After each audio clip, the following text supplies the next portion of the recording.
नमस्कार मित्रांनो, आज मी तुम्हाला घेऊन आले एका अशा अद्भुत मंदिरात जिथे पाऊल ठेवताच मन शांत होतं. इथे एका बाजूला भगवान शंकराची भव्य मूर्ती आहे, तर दुसऱ्या बाजूला गणपती बाप्पांची वेगवेगळी रूपं आणि पौराणिक कथा जिवंत करणाऱ्या सुंदर कलाकृती देखील आहेत. चला तर मग. मंदिराच्या आवारात शिरताच भिंतीवर आणि बागेत रामायण, महाभारतातील आणि देवदेवतांचे सुंदर प्रसंग मूर्तीच्या रूपात साकारले आहेत.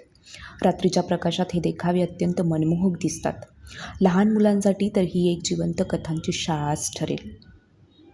आता आपण आलो आहे मंदिराच्या आतल्या भागात. इथे भिंतीवर वेगवेगळ्या रंगाच्या कमानींमध्ये गणपती बाप्पाची विविध रूपे सुंदर स्वरूपात कोरलेली आहेत. बाप्पाचे हे प्रसन्न रूप पाहून प्रवासाचा सगळा थकवा कुठल्या कुठे पळून जातो. मुख्य मंदिर आणि महादेवाची भव्य मूर्ती, मंदिराचा मुख्य गाभारा वर विराजमान असलेली भगवान शिवाची ती ध्यानस्थ भव्य मूर्ती मनाला एक वेगळीच ऊर्जा देऊन जाते. रात्रीच्या रोषणाईत या मंदिराचे रूप अधिकच खुलून दिसते. मित्रांनो, तुम्हाला हा व्हिडिओ या मंदिराचे दर्शन कसे वाटले हे मला कमेंट करून नक्की सांगा. थँक्यू.